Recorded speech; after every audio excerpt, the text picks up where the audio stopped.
Bonjour, voici votre dévotion quotidienne.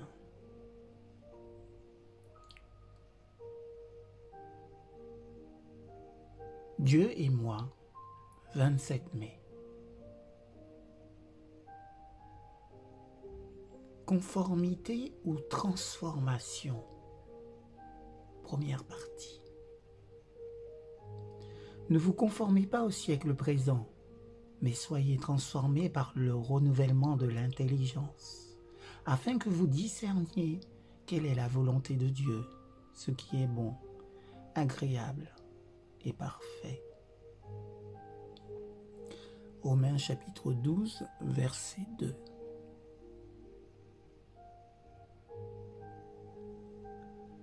La conformité au monde exerce un fort attrait sur un grand nombre de gens.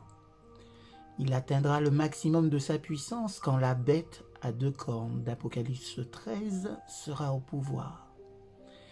Et elle fit que tous, petits et grands, riches et pauvres, libres et esclaves, reçussent une marque sur leur main droite ou sur leur front, et que personne ne put acheter ni vendre sans avoir la marque, le nombre de la bête ou le nombre de son nom. Apocalypse 13, versets 16 et 17. L'esprit des gens subit un conditionnement de plus en plus profond, et ce n'est pas fini. Un des prix que nous payons pour la complexité de la vie moderne est la production de personnalités et d'esprits médiocres. La tendance est à la conformité en toute chose, de notre vêtement à notre pensée.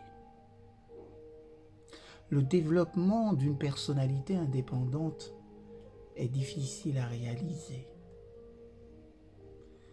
Quand elle est d'essence mondaine, la conformité est dangereuse pour l'Église et pour le chrétien. Le monde s'efforce constamment d'amener les gens à adopter sa façon de vivre. Il s'inquiète peu ou pas de l'individu. Le monde offre le succès pourvu que nous nous plions à ses méthodes. Ne sous-estimons pas le sérieux de l'aventure chrétienne et le prix qu'il faut payer pour la vivre. Il est tout à fait possible de devenir des subordonnés passifs dans un environnement religieux que nous acceptons sans autre.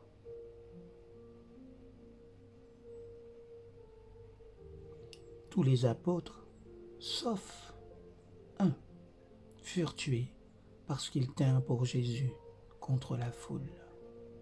Jean, le dernier d'entre eux, fut exilé dans un camp de concentration sur l'île de Patmos. Presque tous les martyrs des premiers siècles furent mis à mort pour une seule raison. Ils ne voulaient pas se conformer au modèle impérial.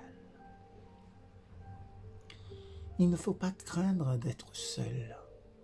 N'appelons pas le compromis diplomatie quand il n'est que lâcheté. Il faut que nous soyons transformés par le renouvellement de l'intelligence. Nous ne sommes pas différents pour le plaisir d'être différents. Nous sommes différents quand le choix est à faire entre la vérité et l'erreur, entre le Christ et le monde, entre le Seigneur du Christ, du moins entre la Seigneurie du Christ et la règle du monde, de la chair, du diable. Bonne réflexion autour de ces paroles. Et puissiez-vous passer une excellente journée sous le regard béni de Dieu.